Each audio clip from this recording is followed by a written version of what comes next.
on page 260.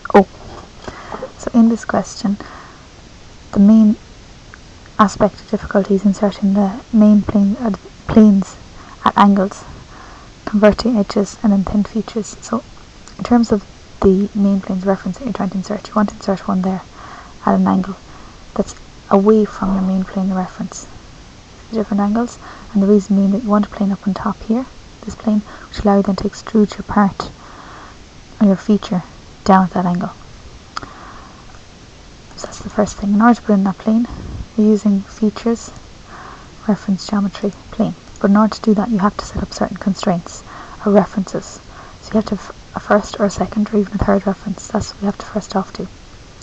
So in doing that, start off with your base piece, and on this base piece you're going to set up your constraints to guide the setup of the new planes. So on this top surface you open up a new sketch plane. Given these constraints in the question,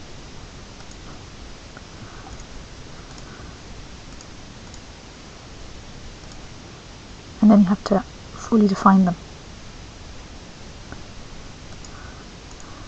So they have relations in the sense that's a vertical line, and this is a horizontal line, but then you have to tell it what's the distance or positioning that they are at in relation to the main base. So you're told in the question that is over 35 and this one is over 25.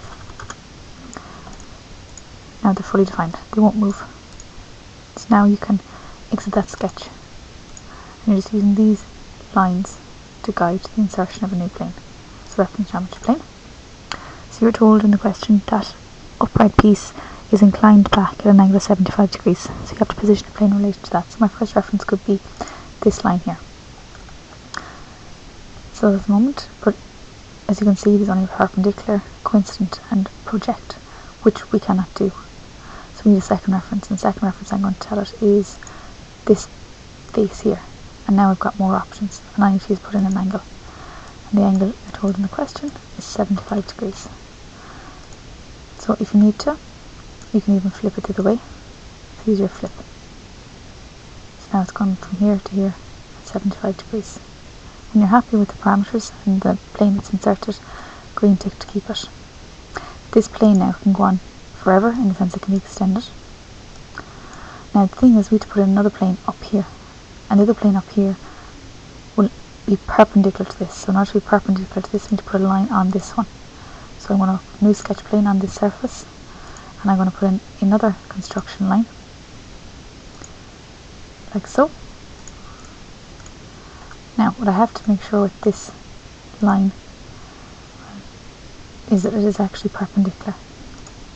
So I'm going to go normal to look straight at that plane I just put in. So the way it's slanted, so I need to make sure that line is actually going to be either horizontal or vertical.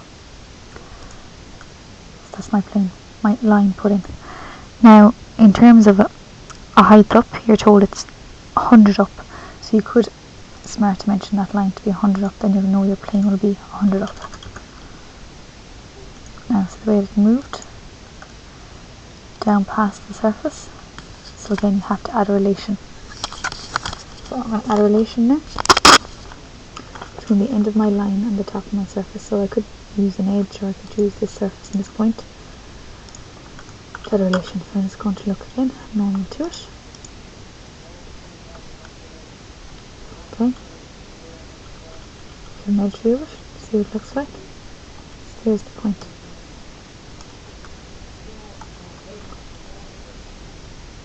There's my edge, and I could make those cut in here if I like.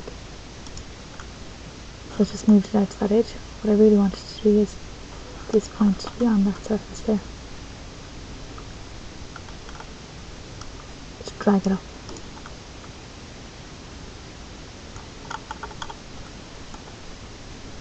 I can use one of these lines here, and this line here, and pierce it. Okay, one I need to pierce it over. Probably didn't allow it the first time is because I had a relation there to be on that edge, but you can simply delete that relation if you need to be. That's my other reference now for my plane up here. So exit that sketch again. So I'm going to go back to my features, reference geometry plane, and you're putting in a reference plane up here, okay? But up there it has to be perpendicular. you don't have any of those relations there, so you need to bring a second reference. The second reference is going to be a line, so it'll be perpendicular to that line. So it's fully defined, as you can see here, on the plane parameters, properties, green tick to accept it. So now it's going to be on this top surface that we are going to draw in our upright piece. Again, this plane can be extended and made larger, and so on and so forth. Now, the next upright piece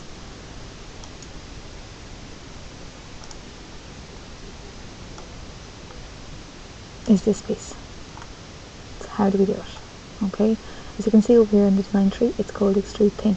That's a thin feature because all you have to do is one line, as you can see there. You don't have to draw these lines back here either, because you can add the same constant thickness in the extrude. This is the sketch. 130, radius 25, and we extrude it. You add in your thickness of 15, which is this thickness 15 back here. Okay, so that's the next phase we're going to do. So we have our planes in, and on this plane we are going to draw the thin feature sketch. So open a sketch plane on that surface. I can look normal to it, so look straight out. I'm going to rotate it around so you can look at it in such a way. Now, on this surface I need to draw the sketch for the thin feature.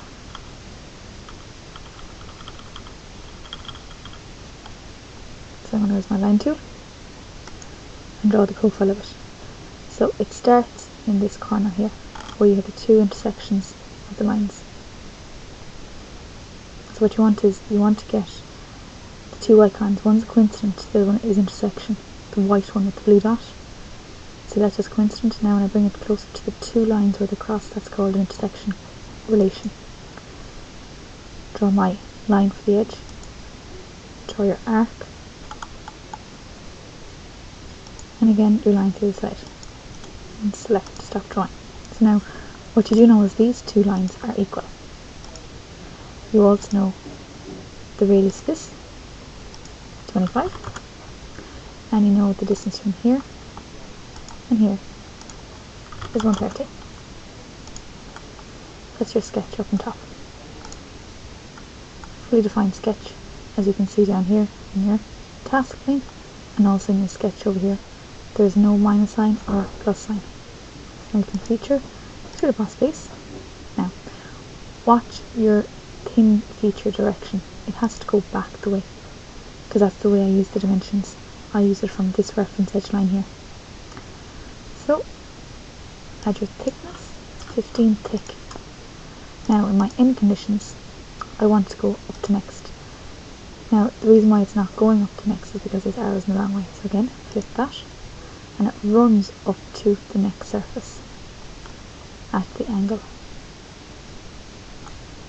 So, thin feature goes back 15. And up to next allows it to run up to the next surface. Green tick to keep it. Okay, that's your upright body. Now the next phase of this question is the fillets. Okay, in this question they put in fillets. Basically, I'll just select it here to highlight. On 6 different corners, which you've done before. Then there's a hole wizard on the face here. It's going to be your positions tab to locate where they are. Type is set up 12 and it's through all, and the positions tab, position them. Okay, these are all the same in the sense of here and here, here and here. Okay, so they could be simply mirrored or patterned, as you can see. If you give the position of those two 100, and after that this and this is the same. Okay, and it's mirrored across by 100, so they're all mirrored to the symbol there, which means symmetric. So you go on dot dot dot dot. Next phase, another plane is put in.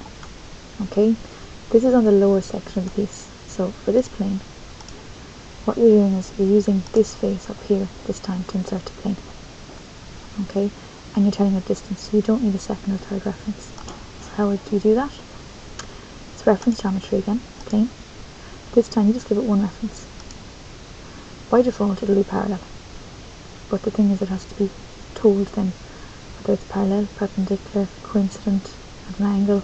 If you use an angle then it'll automatically tell you for a second reference, but a distance it can just be spaced away. Now I want to flip it down the way, and the distance down you're told in this question is 70. So you put in your distance of 70.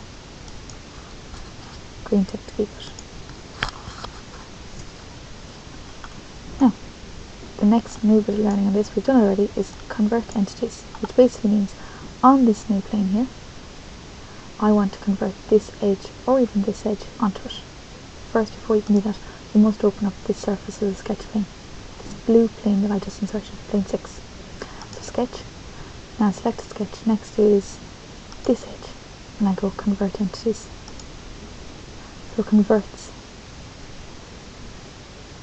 that edge down there. Okay. You need to obviously close it across here, so you can put another line.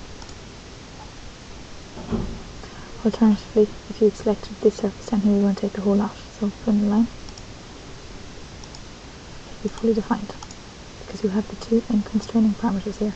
Note the convert entity symbol. Now what you have to do here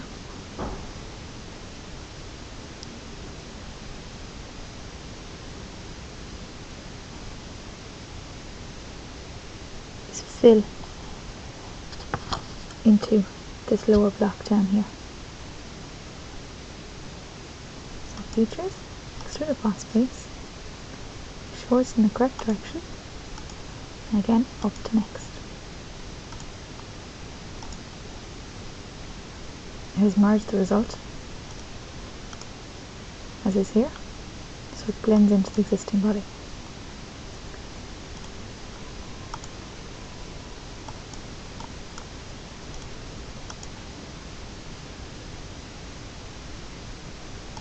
The last phase of the question are 3 fillets, which basically along 2 back edges, radius 5, and you use that for tangent propagation, which will then allow this edge fillet to flow the whole way around the body. So you put in these 2 edges, allowing it then to travel around here. And the last fillet, again, is the outside edge and the lower base. That's the end of that question.